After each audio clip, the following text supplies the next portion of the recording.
ಮತ್ತೆ ಒಲವಾಗಿದೆ ಅಧ್ಯಾಯ 3. ಚಿರಾಗ್ ತುಂಬ ಒಳ್ಳೆಯ ಮನಸ್ಸಿನ ಮುದ್ದು ಹುಡುಗ. ತನ್ನ ಮನಸ್ಸಿನಲ್ಲಿ ಅನ್ನಿಸಿದ್ದನ್ನ ಹಾಗೆ ಹೇಳುವವನು. ತ್ರಿಷಾಳನ್ನು ನೋಡಿ ಮನಸಾರೆ ಇಷ್ಟಪಟ್ಟಿದ್ದ. ಅವಳು ಎಂದರೆ ಹುಚ್ಚು ಪ್ರೀತಿ ಅವನಿಗೆ. ಅವಳ ಹೆಸರು ಕೂಡ ತಿಳಿಯದೆ ಅವನು ತ್ರಿಷಾಳನ್ನು ಮನಸಾರೆ ಪ್ರೀತಿಸಿದ್ದ. ನಾಳೆ ಅವಳನ್ನು ಮತ್ತೊಮ್ಮೆ ಭೇಟಿಯಾಗಿ ಅವಳ ಹೆಸರನ್ನು ತಿಳಿದುಕೊಳ್ಳಬೇಕೆಂದು ಅವನು ಕೂಡ ಅವಳ ನೆನಪಿನಲ್ಲಿ ಆ ರಾತ್ರಿಯನ್ನು ಕಳೆದ. ಮಾರನೆಯ ದಿನ ಅವಳು ಕಾಲೇಜಿಗೆ ಬರುವ ದಾರಿಯಲ್ಲಿ ಅವಳಿಗಾಗಿ ಕಾಯುತ್ತಾ ಕುಳಿತಿದ್ದ. ತ್ರಿಷಾ ಕಾಲೇಜಿಗೆ ಬರುವ ಸಮಯವಾದ್ದರಿಂದ ಅವಳ ದಾರಿಯನ್ನೇ ಕಾಯುತ್ತಿದ್ದ. ದೂರದಲ್ಲಿ ತ್ರಿಷಾ ನಡೆದುಕೊಂಡು ಬರುತ್ತಿರುವುದನ್ನು ನೋಡಿದ ಅವನಿಗೆ ಎಲ್ಲಿಲ್ಲದ ಸಂತೋಷ, ಉತ್ಸಾಹ. ಅವಳು ಅವನ ಹತ್ತಿರ ಬರುತ್ತಿದ್ದಂತೆಯೇ ಇವನ ಹೃದಯ ಬಡಿತವು ಜೋರಾಗತೊಡಗಿತು. ಅವಳನ್ನು ಮಾತನಾಡಿಸಲು ಅವಳ ಎದುರಾದ. ಹಾಯ್, ಗುಡ್ ಮಾರ್ನಿಂಗ್ ಎಂದು ಮಾತನಾಡಿಸಲು ಮುಂದಾದನು. ಅವಳಿಗೆ ಏನೋ ಒಂಥರ ಮುಜುಗರ. ಇದ್ದಕ್ಕಿದ್ದಂಗೆ ಬಂದು ಹೀಗೆ ಮಾತನಾಡಿಸ್ತಿದ್ದಾನಲ್ಲ ಎಂದು ಮನಸ್ಸಿನಲ್ಲಿಯೇ ಬೈದುಕೊಂಡಳು. ನೋಡಿ, ನನ್ನ ಹಿಂದೆ ಬರೋದು, ಸಿಕ್ಕಲ್ಲೆಲ್ಲ ನನ್ನ ಮಾತಾಡ್ಸೋದು ನನಗೆ ಇಷ್ಟ ಆಗೋದಿಲ್ಲ. ಪ್ಲೀಸ್, ದಯವಿಟ್ಟು ನನ್ನ ಹಿಂದೆ ಬರೋದಾಗಲಿ ನನ್ನ ಮಾತಾಡ್ಸೋದಾಗಲಿ ಮಾಡಬೇಡಿ. ನನಗೆ ತುಂಬ ಇರಿಟೇಟ್ ಆಗುತ್ತೆ ಎಂದು ರೂಢಾಗಿ ಮಾತನಾಡಿದಳು. ಸಾರಿ, ಅದು ನಿಮಗೋಸ್ಕರನೇ ಕಾಯ್ತಾ ಇದ್ದೆ. ದಯವಿಟ್ಟು ಬೇಜಾರಾಗಬೇಡಿ. ನಿನ್ನ ನೋಡದೆ ಮಾತನಾಡಿಸ್ದೆ ನನ್ನ ಕೈಲಿರೋಕ್ಕಾಗ್ತಿಲ್ಲ. ಪ್ಲೀಸ್ ಅರ್ಥ ಮಾಡ್ಕೊಳ್ಳಿ ಎಂದನು ಚಿರಾಗ್. ಮನಸ್ಸಿನಲ್ಲಿ ಏನನ್ನೋ ಯೋಚಿಸುತ್ತಾ, ಚಿರಾಗ್ ಅವರೇ, ನಾನು ನಿಮ್ಮನ್ನ ಏನೋ ಕೇಳಬೇಕು ಅಂತ ಅಂದ್ಕೊಂಡಿದ್ದೀನಿ. ದಯವಿಟ್ಟು ಮುಚ್ಚಿಡದೆ ಹೇಳ್ತೀರಾ ಎಂದು ಕೇಳಿದಳು ತ್ರಿಷಾ. ಅಯ್ಯೋ, ದಯವಿಟ್ಟು ಕೇಳಿ. ನೀವು ನನ್ನ ಹತ್ರ ಮಾತಾಡ್ತೀರಾ ಅಂದರೆ ನನಗೆ ತುಂಬಾ ಸಂತೋಷ. ಅದೇನು ಹೇಳಿ. ಅದು ನಿನ್ನೆ ನಮ್ಮನೆ ಬಾಗಿಲ ಹತ್ರ ನನಗೆ ಒಂದು ರೋಸ್ ಮತ್ತು ಒಂದು ಲವ್ ಲೆಟರ್ ಇಟ್ಟಿದ್ದು ನೀವೇನಾ ಎಂದು ಕೇಳಿದಳು. ಏನು, ಲವ್ ಲೆಟರು ಮತ್ತು ಬುಕ್ಕೇನಾ? ನಿಮ್ಮನೆ ಎಲ್ಲಿರೋದು ಅಂತ ನಂಗೆ ಗೊತ್ತಿಲ್ಲ. ನಾನು ನಿಮ್ಮನ್ನು ನೋಡಿದ್ದು ಕಾಲೇಜ್ ಹತ್ರ. ನೆನ್ನೆನೇ ನಾನು ನಿಮ್ಮ ಹತ್ರ ಮಾತಾಡಿರೋದು. ನಾನು ಯಾವ ಬೊಕ್ಕೆನೂ ಕಳಿಸಿಲ್ಲ, ಯಾವ ಲೆಟರ್ ಕೂಡ ಬರೆದಿಲ್ಲ ಎಂದು ಹೇಳಿದ. ನಿಜವಾಗ್ಲೂ ಹೇಳ್ತಿದ್ದೀರಾ? ಸುಳ್ಳು ಹೇಳ್ತಿಲ್ಲ ತಾನೇ ಎಂದು ಪದೇ ಪದೇ ಪ್ರಶ್ನಿಸಿದಳು. ಅಯ್ಯಯ್ಯೋ ರೀ, ನಿಜವಾಗ್ಲೂ ನನಗೆ ನಿಮ್ಮ ಹೆಸರು ಕೂಡ ಗೊತ್ತಿಲ್ಲ ರೀ. ನಿನ್ನೆ ನನ್ನ ಮನಸ್ಸಲ್ಲಿ ಅನ್ನಿಸಿದ್ದನ್ನು ನಾನು ನಿಮ್ಗೆ ಹೇಳಿದೆ. ಆದರೆ ನಿಮ್ಮ ಹೆಸರು, ನಿಮ್ಮ ವಿಳಾಸ ಯಾವುದು ನಾನು ತಿಳ್ಕೊಳ್ಳೇ ಇಲ್ಲ. ಅಂಥದ್ರಲ್ಲಿ ನಿಮ್ಮನೆಗೆ ನಾನು ಲೆಟರ್ ಬರೀತೀನಾ? ನಿಜವಾಗ್ಲೂ ಇಲ್ಲ ರೀ. ಅಂದರೆ ನಿಮಗೆ ಬೇರೆ ಯಾರಾದರೂ ಲವ್ವರ್ ಇದ್ದಾರಾ ಅಂತ ಶಾಕ್ನಿಂದ ಕೇಳಿದನು. ಅಯ್ಯಯ್ಯೋ, ಹಾಗೆಲ್ಲ ಯಾರೂ ಇಲ್ಲ ಎಂದು ತಕ್ಷಣವೇ ಉತ್ತರಿಸಿದಳು. ಹಬ್ಬ ಸದ್ಯ, ಹಾಗಾದರೆ ನಿಮಗೆ ಲೆಟರ್ ಬರೆದಿದ್ದು ಯಾರು ಎಂದನು. ನಾನು ಅದನ್ನೇ ಹುಡುಕ್ತಾ ಇದ್ದೀನಿ. ನನಗೆ ಅವ್ರು ಯಾರು ಅಂತಲೇ ಗೊತ್ತಿಲ್ಲ. ನಾನು ನಿನ್ನ ಪ್ರೀತಿಸ್ತಿದ್ದೀನಿ ಅಂತ ಲೆಟರ್ ಬರೆದಿದ್ರು ಎಂದು ಎಲ್ಲವನ್ನೂ ವಿವರಿಸಿದಳು. ಅವನಿಗೆ ಅವಳ ಪ್ರಾಮಾಣಿಕತೆ ತುಂಬಾ ಹಿಡಿಸಿತು. ನಾನು ಅವಳನ್ನು ಪ್ರೀತಿಸುತ್ತಿದ್ದೇನೆ ಅಂತ ಹೇಳಿದ ಮೇಲೂ ಅವಳು ತನಗೆ ಬಂದಿದ್ದ ಯಾವುದು ಅಪರಿಚಿತ ಲೆಟರ್ ಬಗ್ಗೆ ನನ್ನ ಹತ್ತಿರ ಹೇಳಿದಳು ಎಂಬುದು ಅವನಿಗೆ ತುಂಬಾ ಹಿಡಿಸಿತು. ನೋಡಿ, ಯಾವುದೋ ಅಪರಿಚಿತ ಲೆಟರ್ ಬಗ್ಗೆ ತಲೆ ಕೆಡಿಸಿಕೊಳ್ಳಬೇಡಿ. ನಾನು ನಿಮ್ಮನ್ನು ತುಂಬಾ ಪ್ರೀತಿಸ್ತಿದ್ದೀನಿ. ನಿಜವಾಗ್ಲೂ ನಾನು ನಿಮ್ಮನ್ನು ಮದುವೆ ಮಾಡ್ಕೋತೀನಿ. ದಯವಿಟ್ಟು ನಿಮ್ಮ ಉತ್ತರ ತಿಳಿಸಿ. ನಿಮ್ಮ ಉತ್ತರಗೋಸ್ಕರನೇ ಕಾಯ್ತಿದ್ದೇನೆ. ಆದರೆ ಒಂದನ್ನು ನಾನು ನಿಮ್ಮ ಹತ್ರ ಕೇಳಬೇಕು. ದಯವಿಟ್ಟು ಬೇಜಾರು ಮಾಡ್ಕೋಬೇಡಿ ಎಂದನು. ಸರಿ, ಅದೇನು ಅಂತ ಹೇಳಿ ಎಂದಳು ತ್ರಿಷಾ. ಅದು ಏನಿಲ್ಲ, ನನಗೆ ನಿಮ್ಮ ಹೆಸರು ಗೊತ್ತಾಗಲಿಲ್ಲ. ದಯವಿಟ್ಟು ಹೇಳ್ತೀರಾ ಎಂದು ಕೇಳಿದ. ಅವನ ಪ್ರಶ್ನೆಗೆ ಅವಳು ಕೂಡ ಮುಗುಳ್ನಕ್ಕಳು. ಏನ್ರಿ ನೀವು, ನನ್ನ ಹೆಸರೇ ಗೊತ್ತಿಲ್ಲ, ಆದರೂ ನನ್ನ ಲವ್ ಮಾಡ್ತಿದ್ದೀನಿ ಅಂತ ನಿನ್ನೆಯಿಂದ ಹಿಂದೆ ಬಿದ್ದಿದ್ದೀರಲ್ಲ. ಲವ್ ಮಾಡೋದಕ್ಕೆ ಹೆಸರು ಬೇಕಾಗಿಲ್ಲ ಅಲ್ವಾ ರೀ? ಹಾಗಾಗಿ ಇವತ್ತು ನಾನು ನಿಮ್ಮ ಹೆಸರನ್ನ ಕೇಳ್ತಾ ಇದ್ದೀನಿ. ದಯವಿಟ್ಟು ನಿಮ್ಮ ಮುದ್ದಾದ ಹೆಸರು ಏನು ಅಂತ ಹೇಳ್ತೀರಾ ಎಂದನು ಚಿರಾಗ್. ಯಾಕೋ ಏನೋ ತ್ರಿಷಾಳಿಗೆ ಅವನ ಮಾತು ತುಂಬಾ ಹಿಡಿಸಿತು. ಸ್ವಲ್ಪ ಸ್ವಲ್ಪವೇ ಅವನನ್ನು ಇಷ್ಟಪಡಲು ಶುರು ಮಾಡಿದ್ದಾಳೇನೋ ಎಂಬಂತೆ ಅವನ ಜೊತೆ ಸಲಿಗೆಯಲ್ಲಿ ಮಾತನಾಡಲು ಶುರು ಮಾಡಿದಳು. ನೋಡಿ ಚಿರಾಗ್ ಅವರೇ, ಅದು ಪ್ರೀತಿ ಗೀತಿಯೆಲ್ಲ ನಂಗೆ ಇಷ್ಟ ಆಗೋದಿಲ್ಲ. ಆದರೆ ನಾವಿಬ್ಬರು ಫ್ರೆಂಡ್ಸ್ ಆಗೋಣ, ಇಲ್ಲ ಅಂತ ಹೇಳಬೇಡಿ ಎಂದು ತನ್ನ ಪರಿಚಯ ಮಾಡಿಕೊಳ್ಳಲು ಮುಂದಾದಳು. ನನ್ನ ಹೆಸರು ತ್ರಿಷಾ ಅಂತ. ಇದೇ ಊರಲ್ಲೇ ನಾವಿರೋದು. ನಮ್ಮ ಮನೇಲಿ ಅಪ್ಪ, ಅಮ್ಮ, ನಾನು, ಅಣ್ಣ, ತಂಗಿ ಎಲ್ಲರೂ ಇದ್ದೀವಿ ಎಂದು ತನ್ನ ಪರಿಚಯ ಮಾಡಿಕೊಂಡಳು. ಚಿರಾಗ್ ಹಾಗೂ ತ್ರಿಷಾ ತುಂಬ ಸಲಿಗೆಯಿಂದ ಮಾತನಾಡುತ್ತಾ ಇಬ್ಬರು ಒಳ್ಳೆಯ ಸ್ನೇಹಿತರಾದರು. ತ್ರಿಷಾ ಮನಸ್ಸಿನಲ್ಲಿ ಚಿರಾಗ್ ಬಗ್ಗೆ ಒಳ್ಳೆಯ ಅಭಿಪ್ರಾಯವೂ ಇತ್ತು. ಆದರೆ ಅವನನ್ನು ಸ್ನೇಹಿತನಾಗಿ ಮಾತ್ರವೇ ನೋಡುತ್ತಿದ್ದಳು. ಆದರೆ ಚಿರಾಗ್ ಮನಸ್ಸಿನಲ್ಲಿ ತ್ರಿಷಾ ಮೇಲೆ ತುಂಬ ಪ್ರೀತಿ ಇದ್ದರೂ ಕೂಡ ತ್ರಿಷಾ ಮನಸ್ಸಿಗೆ ಬೇಜಾರಾಗಬಾರದೆಂದು ಪ್ರೀತಿಯನ್ನು ತೋರಿಸಿಕೊಳ್ಳದೆ ಸ್ನೇಹದಿಂದಲೇ ನಡೆದುಕೊಳ್ಳುತ್ತಿದ್ದ. ಹೀಗೆ 4-5 ದಿನಗಳು ಕಳೆದವು. ದಿನ ತ್ರಿಷಾ ಮತ್ತು ಚಿರಾಗ್ ಇಬ್ಬರು ಭೇಟಿ ಮಾಡುತ್ತಿದ್ದರು. ಕಾಫಿ, ಜ್ಯೂಸ್ ಎಂದು ತುಂಬ ಕಡೆ ಓಡಾಡುತ್ತಿದ್ದರು. ತ್ರಿಷಾ ಚಿರಾಗ್ನ ತುಂಬ ಹಚ್ಚಿಕೊಂಡಳು. ಹೀಗೆ ಒಂದು ದಿನ ಬೆಳಗ್ಗೆ ಚಿರಾಗ್ ತ್ರಿಷಾಳನ್ನು ಭೇಟಿ ಮಾಡಲು ಬರಲೇ ಇಲ್ಲ. ಸಂಜೆ ಕಾಲೇಜ್ ಮುಗಿಸಿ ತ್ರಿಷಾ ಚಿರಾಗ್ ಬಸ್ ಸ್ಟಾಪ್ನಲ್ಲಿ ಕಾಯುತ್ತಿದ್ದಳು. ತುಂಬ ಹೊತ್ತಾದರೂ ಚಿರಾಗ್ ಅವಳನ್ನು ಕಾಣಲು ಬರಲೇ ಇಲ್ಲ. ತುಂಬ ಆತಂಕಗೊಂಡ ತ್ರಿಷಾ ಅವನಿಗೆ ಕಾಲ್ ಮಾಡಲು ಮುಂದಾದಳು. ಅಷ್ಟರಲ್ಲಿ ಚಿರಾಗ್ ಆ ಕಡೆಯಿಂದ ಬರುತ್ತಿದ್ದನ್ನು ಗಮನಿಸಿ ಸಮಾಧಾನಗೊಂಡಳು. ಚಿರಾಗ್, ಎಲ್ಲ ಹೋಗಿದ್ದೆ ಇಷ್ಟೊತ್ತು? ನಾನು ನಿಂಗೋಸ್ಕರ ಕಾಯ್ತಾ ಇದ್ದೀನಿ ಅನ್ನೋದು ಗೊತ್ತಿಲ್ವಾ ನಿಂಗೆ? ಯಾಕೆ ಲೇಟು? ಏನಾಯಿತು ಎಂದು ಕೇಳಿದಳು. ಅದು ತ್ರಿಷಾ, ಯಾಕೋ ಬೆಳಿಗ್ಗೆಯಿಂದ ಹುಷಾರಿರಲಿಲ್ಲ. ಅದಕ್ಕೆ ನಾನು ಬೆಳಿಗ್ಗೆ ಕೂಡ ನಿನ್ನ ಮೀಟ್ ಮಾಡೋಕ್ಕೆ ಬರಲಿಲ್ಲ. ಅಯ್ಯೋ ಹೌದಾ? ಮತ್ತೆ ಫೋನ್ ಮಾಡಬೇಕಲ್ವಾ? ನಾನು ನೀನಿರೋ ರೂಮ್ ಹತ್ರನೇ ಬರ್ತಾ ಇದ್ದೆ. ತುಂಬ ಹುಷಾರಿಲ್ವಾ? ಹಾಸ್ಪಿಟಲ್ಗೆ ಹೋಗಬೇಕಿತ್ತು. ಬೆಳಿಗ್ಗೆಯಿಂದ ಏನಾದರೂ ತಿಂದಿದೆಯೋ ಇಲ್ವೋ? ಸರಿ, ಇವಾಗ ಹೇಗಿದ್ದೀಯಾ ಎಂದು ಒಂದೇ ಸಮನೆ ಮಾತನಾಡಿದಳು. ಹಲೋ ತ್ರಿಷಾ, ಸಮಾಧಾನ? ಅಂಥ ಸೀರಿಯಸ್ ಏನೂ ಇಲ್ಲ. ಸ್ವಲ್ಪ ಫೀವರ್ ಅಷ್ಟೇನೆ.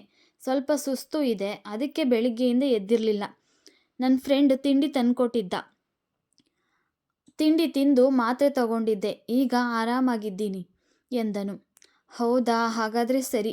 ನನಗೆ ಯಾಕೋ ಗಾಬರಿ ಆಗ್ಬಿಟ್ಟಿತ್ತು. ಯಾಕೆ ಇವತ್ತು ನೀನು ಬರಲಿಲ್ವಲ್ಲ ಅಂತ ಎಂದಳು ತ್ರಿಷಾ. ಚಿರಾಗ್ ಏನು ಮಾತನಾಡದೆ ಮನಸ್ಸಿನಲ್ಲಿ ಅವಳ ಬಗ್ಗೆ ಯೋಚಿಸುತ್ತಾ, ನನ್ನ ಬಗ್ಗೆ ಇಷ್ಟು ಕಾಳಜಿ ತೋರಿಸ್ತಾಳೆ. ನಾನು ಒಂದು ದಿನ ಕಣ್ಣಿಗೆ ಕಾಣಿಸಿಲ್ಲ ಎಂದರೆ ಗಾಬರಿ ಪಡ್ತಾಳೆ. ನನ್ನ ಮೇಲೆ ಪ್ರೀತಿ ಇದ್ರೂ ಇಲ್ಲದೆ ಇರೋರ ಥರ ಯಾಕೆ ನಡ್ಕೋತಿದ್ದಾಳೆ ಅಂತ ಮನಸ್ಸಿನಲ್ಲಿ ಅಂದುಕೊಂಡನು. ಆದರೆ ತ್ರಿಷಾ ಚಿರಾಗ್ನನ್ನು ಪ್ರೀತಿಸುತ್ತಿರುವುದು ಅವಳಿಗೆ ತಿಳಿದಿರುವುದಿಲ್ಲ. ಅವಳ ಕಾಳಜಿಯನ್ನು ಚಿರಾಗ್ ಪ್ರೀತಿಯೆಂದು ಭಾವಿಸಿದನು. ಅವನು ತ್ರಿಷಾಳನ್ನು ನೇರವಾಗಿ, ತ್ರಿಷಾ, ನೀನು ನನ್ನನ್ನು ಪ್ರೀತಿಸ್ತಿದ್ದೀಯಾ ಅಲ್ವಾ ಎಂದು ಕೇಳಿಬಿಟ್ಟನು. ಅವಳು ಏನನ್ನು ಪ್ರತಿಕ್ರಿಯಿಸದೆ ಸುಮ್ಮನೆ ನಿಂತಳು. ತನ್ನ ಮನಸ್ಸಿನಲ್ಲಿಯೇ, ನಾನು ಚಿರಾಗ್ನ ಪ್ರೀತಿ ಮಾಡ್ತಿದ್ದೀನಾ? ಅವನು ಒಂದು ದಿನ ನನಗೆ ಕಾಣಿಸ್ತಿಲ್ಲ ಅಂದರೆ ಯಾಕೆ ನನಗೆ ಇಷ್ಟೊಂದು ಗಾಬರಿ ಆಗ್ತಿದೆ? ಅವನ ಜೊತೆ ಮಾತಾಡಬೇಕು ಅನಿಸುತ್ತೆ, ಅವನ್ನ ನೋಡಬೇಕು ಅಂತ ಅನಿಸುತ್ತೆ. ಇದೇನಾ ನಿಜವಾಗ್ಲೂ ಪ್ರೀತಿ ಅಂದರೆ ಅಂತ ತನ್ನ ಮನಸ್ಸಿನಲ್ಲಿ ಯೋಚಿಸತೊಡಗಿದಳು. ಅವಳು ಅವನ ಪ್ರಶ್ನೆಗೆ ಉತ್ತರಿಸದೆ, ನಾನಿನ್ನು ಹೊರಡ್ತೀನಿ ಎಂದು ಅವನಿಗೆ ಬಾಯ್ ಹೇಳಿ ಮನೆಯತ್ತ ಹೊರಟಳು. ಚಿರಾಗ್ ಕೂಡ ಮುಗುಳ್ನಕ್ಕು ತನ್ನ ರೂಮಿನತ್ತ ಹೊರಟನು. ಮನೆಗೆ ಬಂದ ತ್ರಿಷಾ ಅವನ ಬಗ್ಗೆ ಯೋಚಿಸಲು ಶುರು ಮಾಡಿದಳು. ನಾನು ಚಿರಾಗ್ನ ಪ್ರೀತಿಸ್ತಿದ್ದೀನಾ? ನನಗೆ ಅರ್ಥ ಆಗ್ತಿಲ್ಲ. ಯಾಕೆ ಅವನನ್ನು ನಾನು ಅಷ್ಟೊಂದು ಕಾಳಜಿ ಮಾಡ್ತೀನಿ? ಯಾಕೆ ಯಾವಾಗಲೂ ಅವನ ಜೊತೆ ಮಾತಾಡಬೇಕು ಅಂತ ಅನಿಸುತ್ತೆ? ನಾನು ಅವನನ್ನು ನಿಜವಾಗ್ಲೂ ಪ್ರೀತಿ ಮಾಡೋಕ್ಕೆ ಶುರು ಮಾಡಿದ್ನಾ ಎಂದು ತನ್ನನ್ನು ತಾನೇ ಪ್ರಶ್ನಿಸಿಕೊಂಡಳು. ತ್ರಿಷಾಳ ಕಣ್ಣಿನಲ್ಲಿ ಚಿರಾಗ್ ಮೇಲೆ ಇರುವ ಪ್ರೀತಿ ಎದ್ದು ಕಾಣುತ್ತಿತ್ತು. ಕನ್ನಡಿಯ ಮುಂದೆ ನಿಂತು ಚಿರಾಗ್ನ ನೆನಪಿಸಿಕೊಳ್ಳುತ್ತಾ ಪ್ರೀತಿಯ ನಿವೇದನೆ ಮಾಡಿಕೊಂಡಳು. ಹೌದು, ನಿಜ, ನಾನು ಚಿರಾಗ್ನ ಪ್ರೀತಿಸ್ತಾ ಇದ್ದೀನಿ. ಈ ವಿಷಯ ಚಿರಾಗ್ಗೆ ಗೊತ್ತಾದರೆ ತುಂಬಾ ಖುಷಿ ಪಡ್ತಾನೆ ಎಂದು ಮನಸ್ಸಿನಲ್ಲಿ ಅಂದುಕೊಳ್ಳುತ್ತಾ ನಾಳೆ ಅವನಿಗೆ ನನ್ನ ಪ್ರೀತಿನ ತಿಳಿಸ್ಬೇಕು ಎಂದು ನಿದ್ದೆಗೆ ಜಾರಿದಳು. ಇತ್ತ ಚಿರಾಗ್ ಕೂಡ ಅವಳನ್ನೇ ನೆನಪಿಸಿಕೊಳ್ಳುತ್ತಾ, ಖಂಡಿತವಾಗಿಯೂ ತ್ರಿಷಾ ನನ್ನನ್ನು ಪ್ರೀತಿಸ್ತಾ ಇದ್ದಾಳೆ. ಅದನ್ನು ಹೇಳ್ಕೊಳ್ಳೋಕ್ಕಾಗ್ತಿಲ್ಲ ಅಷ್ಟೆ. ದೇವರೇ, ಹೇಗಾದರೂ ಮಾಡಿ ನಾಳೆ ಅವಳ ಪ್ರೀತಿ ನನ್ನ ಹತ್ರ ಹೇಳ್ಕೊಳ್ಳೋ ಹಾಗೆ ಮಾಡಪ್ಪ ಎಂದು ದೇವರನ್ನು ಬೇಡಿಕೊಳ್ಳುತ್ತಾ ಅವನು ನಿದ್ರೆಗೆ ಜಾರಿದ. ಮಾರನೆಯ ದಿನ ಮಾಮೂಲಿಯಂತೆ ಇಬ್ಬರು ಒಬ್ಬರನ್ನೊಬ್ಬರು ನೋಡುವ ತವಕದಲ್ಲಿ ಮನೆಯಿಂದ ಹೊರಟರು. ತ್ರಿಷಾ ಕಾಲೇಜಿನ ಬಸ್ ಸ್ಟಾಪಿಗೆ ಬಂದಿಳಿದಳು. ಅಷ್ಟರಲ್ಲಿ ಚಿರಾಗ್ ಕೂಡ ಬಸ್ ಸ್ಟಾಪ್ನಲ್ಲಿ ತ್ರಿಷಾಳಿಗಾಗಿ ಕಾದು ಕುಳಿತಿದ್ದ. ಒಬ್ಬರನ್ನೊಬ್ಬರು ಕಣ್ಣಿನಲ್ಲಿ ನೋಡಿಕೊಂಡರು. ಇಬ್ಬರು ಮಾತನಾಡಲೇ ಇಲ್ಲ. ಹತ್ತಿರ ಬರುತ್ತಿದ್ದಂತೆ ಇಬ್ಬರ ಹೃದಯ ಬಡಿತ ಜೋರಾಯಿತು. ತ್ರಿಷಾಗೆ ಭಯವಾದಂತೆ ಭಾಸವಾಯಿತು. ಅರೆ, ಯಾಕೆ ನನ್ನ ಹೃದಯ ಇಷ್ಟು ಜೋರಾಗಿ ಬಡ್ಕೋತಿದೆ? ಇವತ್ತು ನನ್ನ ಪ್ರೀತಿನ ಚಿರಾಗ್ ಹತ್ರ ಹೇಳೋಕೆ ಸಾಧ್ಯನಾ ಎಂದು ಯೋಚಿಸುತ್ತಾ ಅವನಲ್ಲಿಗೆ ಬಂದಳು. ತ್ರಿಷಾಳ ಮುಖದಲ್ಲಿ ಭಯದ ಜೊತೆ ನಾಚಿಕೆಯು ಎದ್ದು ಕಾಣುತ್ತಿತ್ತು. ಅವಳನ್ನು ನೋಡುತ್ತಾ ಕಣ್ಣಿನ ಸನ್ನೆಯಲ್ಲೇ ಏನಾಯಿತು ಎಂದು ಕೇಳಿದನು. ಅದಕ್ಕೆ ಪ್ರತ್ಯುತ್ತರವಾಗಿ ತ್ರಿಷಾ ಏನಿಲ್ಲ ಎಂದು ತನ್ನ ತಲೆಯನ್ನು ಆಡಿಸಿದಳು. ಸರಿ ಎಂದು ಇಬ್ಬರು ಜೊತೆಯಲ್ಲಿ ಬಸ್ ಸ್ಟಾಪಿನಿಂದ ಮುಂದೆ ಸಾಗಿದರು. ಚಿರಾಗ್ ಮಾತನ್ನು ಮುಂದುವರಿಸಿದ. ತ್ರಿಷಾ, ಇವತ್ತು ಕಾಲೇಜ್ಗೆ ರಜಾ ಮಾಡೋದಿಕ್ಕಾಗುತ್ತಾ ಎಂದು ಕೇಳಿದನು. ಏನು, ರಜಾನಾ? ಯಾಕೆ ಚಿರಾಗ್? ಎಲ್ಲಾದರೂ ಹೋಗೋದಿದೆಯಾ ಎಂದು ಕೇಳಿದಳು. ಹೌದು, ನಾವಿಬ್ಬರು ಯಾವುದಾದ್ರೂ ಪಾರ್ಕ್ ಹತ್ರ ಹೋಗೋಣ ಎಂದು ಕೇಳಿದನು. ಪಾರ್ಕ್ಗಾ? ಸರಿ, ಹೋಗೋಣ ಎಂದು ನಾಚಿಕೆಯಿಂದಲೇ ಉತ್ತರಿಸಿದ್ದಳು ತ್ರಿಷಾ. ಅಲ್ಲಿ ಕಾಲೇಜ್ನ ಪಕ್ಕದ ರೋಡ್ನಲ್ಲಿದ್ದ ಪಾರ್ಕಿಗೆ ಹೊರಟರು. ಚಿರಾಗ್, ನೀನು ಪಾರ್ಕ್ ಒಳಗೆ ಹೋಗ್ತಾ ಇರು, ನಾನು 5 ಮಿನಿಟ್ಸಲ್ಲಿ ಬರ್ತೀನಿ ಎಂದು ಹೇಳಿ ಅಲ್ಲಿದ್ದ ಒಂದು ರೋಸ್ ಅಂಗಡಿಯಲ್ಲಿ ಒಂದು ರೋಸನ್ನು ಖರೀದಿಸಿದಳು. ಚಿರಾಗ್ ಮುಂದೆ ಹೋದಂತೆ ಅವನ ಹಿಂದೆಯೇ ಅವಳು ಬಂದಳು. ಪಾರ್ಕ್ನಲ್ಲಿದ್ದ ಒಂದು ಹೂವಿನ ಮಂಟಪದ ಕೆಳಗೆ ಇಬ್ಬರು ಕುಳಿತುಕೊಂಡರು. ತ್ರಿಷಾ ಮುಖದಲ್ಲಿ ಆತಂಕ ಹೆಚ್ಚಾಗಿತ್ತು. ಹೇಗೆ ತನ್ನ ಪ್ರೀತಿಯನ್ನು ಹೇಳಿಕೊಳ್ಳುವುದು ಎಂದು ಸುಮ್ಮನೆ ಕುಳಿತಿದ್ದಳು. ಅವಳೇ ಮಾತು ಶುರು ಮಾಡಿದಳು. ಚಿರಾಗ್, ನಾನು ನಿನ್ನತ್ರ ಏನೋ ಹೇಳಬೇಕಿತ್ತು ಎಂದಳು. ಅದೇನು ಅಂತ ಹೇಳು ತ್ರಿಷಾ ಎಂದನು ಚಿರಾಗ್. ಅದು ಚಿರಾಗ್, ಹೇಗೆ ಹೇಳಬೇಕು ಅಂತ ಗೊತ್ತಾಗ್ತಿಲ್ಲ, ಆದರೂ ಹೇಳ್ತೀನಿ ಎಂದು ತನ್ನ ಬ್ಯಾಗ್ ಒಳಗೆ ಇಟ್ಟುಕೊಂಡಿದ್ದ ಗುಲಾಬಿ ಹೂವನ್ನು ಆಚೆ ತೆಗೆದು ಅವನ ಮುಂದೆ ಹಿಡಿದು, ನಾನು ನಿನ್ನನ್ನು ತುಂಬ ಪ್ರೀತಿಸ್ತಿದ್ದೀನಿ ಚಿರಾಗ್. ನೀನವತ್ತು ನನ್ನ ಪ್ರೀತಿಸ್ತಿದ್ದೀನಿ ಅಂತ ಹೇಳಿದಾಗ ನಿನ್ನ ಮೇಲೆ ಯಾವ ಭಾವನೆ ಕೂಡ ನನಗಿರಲಿಲ್ಲ. ಆದರೆ ಇವತ್ತು ಹೇಳ್ತಾ ಇದ್ದೀನಿ, ನಿಜವಾಗ್ಲೂ ನಾನು ಕೂಡ ನಿನ್ನನ್ನು ತುಂಬ ಪ್ರೀತಿಸ್ತಾ ಇದ್ದೀನಿ. I love you so much ಎಂದು ತನ್ನ ಪ್ರೀತಿಯನ್ನು ಹೇಳಿಯೇ ಬಿಟ್ಟಳು. ಅವಳ ಮಾತನ್ನು ಕೇಳಿದ ತಕ್ಷಣ ಚಿರಾಗ್ನ ಖುಷಿಗೆ ಪಾರವೇ ಇರಲಿಲ್ಲ. ಅಲ್ಲೇ ಅವನಿಗೆ ಕುಣಿದಾಡುವಷ್ಟು ಸಂತಸ ಮೂಡಿತ್ತು. ತಕ್ಷಣವೇ ತ್ರಿಷಾಳನ್ನು ಎತ್ತುಕೊಂಡು ಸುತ್ತಿದನು. ಅಯ್ಯೋ ಸಾಕು ಚಿರಾಗ್, ನನಗೆ ತಲೆ ಸುತ್ತುತ್ತಿದೆ, ಬಿಡು, ಕೆಳಗಿಳಿಸು ಎಂದು ಕೂಗಿದಳು. ಅಯ್ಯೋ ತ್ರಿಷಾ, ನಿಜ ನೀನೇನ ಈ ಮಾತು ಹೇಳ್ತಿರೋದು? ನನಗೆ ನಂಬೋಕೆ ಆಗ್ತಿಲ್ಲ. ನನಗೆ ಇಲ್ಲೇ ಕುಣಿದಾಡುವಷ್ಟು ಖುಷಿ ಆಗ್ತಿದೆ. ನಿಜವಾಗ್ಲೂ I love you lots Trisha ಎಂದು ಅವಳನ್ನು ಬಿಗಿಯಾಗಿ ಅಪ್ಪಿಕೊಂಡನು. ಅವಳ ಹಣೆಗೆ ಮುತ್ತಿಡುವ ಆಸೆಯಾಯಿತು. ಆದರೆ ತಕ್ಷಣವೇ ತ್ರಿಷಾ ಅವನನ್ನು ತಡೆದಳು. ಹೇ ಚಿರಾಗ್, ಇದೆಲ್ಲ ಮದುವೆ ಆದಮೇಲೆ ಎಂದಳು. ಇಬ್ಬರು ಸಂತೋಷದಿಂದ ಇಡೀ ದಿನವನ್ನು ಕಳೆದರು. ತ್ರಿಷಾ, ನಾಳೆನೇ ನಾನು ಬೆಂಗಳೂರಿಗೆ ಹೊರಡ್ತಾ ಇದ್ದೀನಿ ಎಂದಾಗ ತ್ರಿಷಾಳಿಗೆ ಬೇಸರವಾಯಿತು. ನಿನ್ನ ನೋಡದೆ ನಾನು ಹೇಗಿರಲಿ? ನನಗೆ ನಿನ್ನ ಬಿಟ್ಟು ಇರೋಕ್ಕಾಗಲ್ಲ. ಬೇಗ ನನ್ನ ಮದುವೆ ಮಾಡಿಕೊಂಡು ನಿನ್ನ ಜೊತೆ ಕರ್ಕೊಂಡು ಹೋಗು ಎಂದಳು. ಖಂಡಿತವಾಗಿಯೂ ಕರ್ಕೊಂಡು ಹೋಗ್ತೀನಿ, ಆದರೆ ಇವಾಗಲ್ಲ. ನಾನು ಬೆಂಗಳೂರಿಗೆ ಹೋದ ತಕ್ಷಣ ನಮ್ಮಿಬ್ಬರ ವಿಷಯವನ್ನು ಮನೆಯಲ್ಲಿ ಅಪ್ಪ ಅಮ್ಮನ ಮುಂದೆ ಪ್ರಸ್ತಾಪಿಸುತ್ತೇನೆ. ನಿಜವಾಗ್ಲೂ ಅವರಿಬ್ಬರು ಈ ವಿಷಯವನ್ನು ಕೇಳಿ ತುಂಬಾ ಸಂತೋಷ ಪಡ್ತಾರೆ.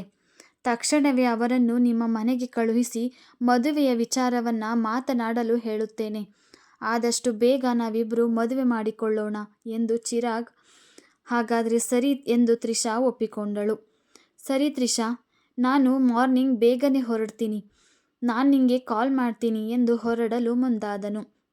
ಚಿರಾಗ್ ಮತ್ತು ತ್ರಿಷಾ ಇಬ್ಬರು ಒಬ್ಬರನ್ನೊಬ್ಬರು ಅಪ್ಪಿಕೊಂಡು ಇಬ್ಬರು ಹೊರಟರು. ಅವನ ಯೋಚನೆಯಲ್ಲಿ ಖುಷಿಯಿಂದ ತ್ರಿಷಾ ಮನೆ ಸೇರಿದಳು. ಮಾರನೆಯ ದಿನ ಚಿರಾಗ್ ಬೆಂಗಳೂರಿಗೆ ಹೊರಟನು. ಚಿರಾಗ್ ಅಪ್ಪ ಕೇಶವ, ಅಮ್ಮ ಜಾನಕಿ ಇಬ್ಬರು ಮಗನ ಬರುವಿಕೆಗಾಗಿ ಕಾದು ಕುಳಿತಿದ್ದರು.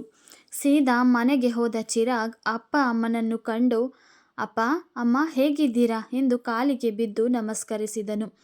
ಚೆನ್ನಾಗಿದ್ದೀವಿ ಕಣಪ್ಪ. ಚಿರಾಗ್, ಹೋಗಿದ್ದ ಕೆಲಸ ಏನಾಯಿತು? ಚೆನ್ನಾಗಾಯ್ತಾ? ಚೆನ್ನಾಗಿ ಮುಗಿಸಿದ್ದಿ ತಾನೇ ಎಂದು ಚಿರಾಗಪ್ಪ ಕೇಶವ ಅವರು ಕೇಳಿದರು. ಹ್ಞೂ ಅಪ್ಪ, ಎಲ್ಲ ಚೆನ್ನಾಗಾಯಿತು ಎಂದನು. ಸರಿ ಸರಿ, ಆಮೇಲೆ ಮಾತಾಡೋಣ, ಹೋಗು ಫ್ರೆಶ್ ಅಪ್ ಆಗಿ ಬಾ, ಬಿಸಿ ಬಿಸಿ ಅಡುಗೆ ಮಾಡಿದ್ದೀನಿ, ಊಟ ಮಾಡುವಂತೆ ಎಂದರು ಜಾನಕಿಯವರು. ಸರಿ ಅಮ್ಮ, ಬೇಗ ಫ್ರೆಶ್ ಅಪ್ ಆಗಿ ಬರ್ತೀನಿ, ಎಲ್ಲರೂ ಒಟ್ಟಿಗೆ ಊಟ ಮಾಡೋಣ ಎಂದು ತನ್ನ ರೂಮಿನತ್ತ ಧಾವಿಸಿದನು. ಜಾನಕಿಯವರು ಊಟಕ್ಕೆ ಎಲ್ಲ ತಯಾರಿ ಮಾಡಿದ್ದರು. ಊಟಕ್ಕೆ ಫ್ರೆಶ್ ಅಪ್ ಆಗಿ ಬಂದ ಚಿರಾಗ್ ಅಪ್ಪ ಅಮ್ಮನ ಜೊತೆ ಊಟ ಮುಗಿಸಿದ ನಂತರ ಎಲ್ಲರೂ ಹರಟುತ್ತಾ ಕುಳಿತಿದ್ದರು. ತಕ್ಷಣವೇ ಚಿರಾಗ್, ಈ ಸಮಯದಲ್ಲಿ ನನ್ನ ಪ್ರೀತಿ ವಿಷಯನ ಹೇಳೋದು ಒಳ್ಳೆಯದು ಅಂತ ಅನಿಸುತ್ತೆ ಎಂದು ಮನಸ್ಸಿನಲ್ಲಿ ಯೋಚಿಸಿ ಅಪ್ಪ ಅಮ್ಮನನ್ನು, ಅಪ್ಪ ಅಮ್ಮ, ನಿಮ್ಮಿಬ್ಬರಲ್ಲೂ ಒಂದು ವಿಷಯ ಹೇಳಬೇಕು ಅಂತ ಅಂದ್ಕೊಂಡಿದ್ದೀನಿ. ಇದರಿಂದ ನಿಮಗೆ ಎಷ್ಟು ಖುಷಿ ಆಗುತ್ತೋ ನನಗೆ ಗೊತ್ತಿಲ್ಲ, ಆದರೆ ಈ ವಿಷಯ ನಿಮ್ಗೆ ಹೇಳಲೇಬೇಕು. ಚಿರಾಗ್, ಪೀಠಕ್ಕೆ ಹಾಕೋದನ್ನು ಬಿಡು. ಅದೇನು ಅಂತ ಹೇಳಪ್ಪ. ನಿನ್ನ ಆಸೆ ಕನಸುಗಳಿಗೆ ನಾವು ಯಾವತ್ತಾದರೂ ಇಲ್ಲ ಅಂದಿದ್ದೀವಾ? ಇಷ್ಟು ದಿನ ಮದುವೆ ಮಾಡ್ಕೊ ಅಂತ ನಾವು ಒತ್ತಾಯ ಮಾಡ್ತಿದ್ದೀವಿ. ನಮ್ಮ ಆಸೆ ಕನಸಿಗೆ ನೀನು ಯಾಕೋ ಒಪ್ಪಿಗೆನೇ ಕೊಡ್ತಾ ಇಲ್ಲ. ಅದೊಂದು ಬೇಜಾರಿದೆ ನಮಗೆ. ತಕ್ಷಣವೇ ಚಿರಾಗ್, ಅಯ್ಯೋ ಅಮ್ಮ, ಈ ವಿಷಯದ ಬಗ್ಗೆನೇ ನಾನು ಮಾತಾಡಬೇಕು ಅಂತ ಹೇಳಿದ್ದು ಎಂದಾಗ ಕೇಶವ ಹಾಗೂ ಜಾನಕಿಯವರ ಮುಖದಲ್ಲಿ ಮಂದಹಾಸ ಮೂಡಿತು. ಏನು, ನಿನ್ನ ಮದುವೆ ಬಗ್ಗೆ ಮಾತಾಡಬೇಕು ಅಂದ್ಕೊಂಡ್ಯಾ? ಹಾಗಾದರೆ ಬೇಗ ಹೇಳು ಚಿರಾಗ್. ಅಮ್ಮ ಅಮ್ಮ, ಸ್ವಲ್ಪ ಸಮಾಧಾನವಾಗಿರು. ನಿಮ್ಗಲ್ದೆ ವಿಷಯನ ನಾನು ಯಾರಿಗೆ ಹೇಳ್ತೀನಿ ಹೇಳು? ಅಪ್ಪ ಅಮ್ಮ, ನೀವಿಬ್ಬರು ನನ್ನ ಇಷ್ಟು ದಿನ ಒಳ್ಳೆ ಕೆಲಸ ಸಿಕ್ಕಿದೆ, ಇನ್ನೇನು ಜವಾಬ್ದಾರಿ ಬಂದಿದೆ, ಒಂದು ಒಳ್ಳೆ ಹುಡುಗಿನ ಹುಡುಕ್ತೀವಿ, ಮದುವೆ ಮಾಡ್ಕೊ ಅಂತ ಪೀಡಿಸ್ತಾ ಇದ್ರಲ್ಲ. ಇನ್ಮುಂದೆ ನೀವು ನನ್ನನ್ನು ಪೀಡಿಸೋ ಅವಶ್ಯಕತೆ ಇಲ್ಲ.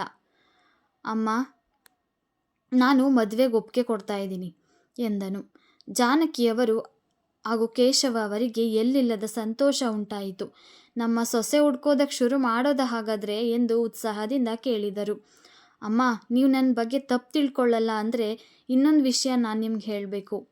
ಹೇಳಪ್ಪ ಮಗನೇ, ನೀನು ಇವತ್ತು ಹೇಳಿರೋ ವಿಷಯ ಕೇಳಿ ನಮ್ಗೆ ಆಗ್ತಾ ಇರೋ ಸಂತೋಷನ ಹೇಗೆ ಹೇಳಬೇಕು ಅಂತಲೇ ಅರ್ಥ ಆಗ್ತಿಲ್ಲ. ಅದೇನು ಇನ್ನೊಂದು ವಿಷಯ ಅಂತ ಹೇಳಪ್ಪ. ಅದು ಅಮ್ಮ, ನಾನು ಟ್ರೈನಿಂಗ್ಗೆ ಅಂತ ಹೋಗಿದ್ನಲ್ವಾ, ಅಲ್ಲಿ ನಾನೊಂದು ಹುಡುಗಿನ ನೋಡಿದೆ. ತುಂಬಾ ಮುದ್ದಾಗಿದ್ದಾಳೆ.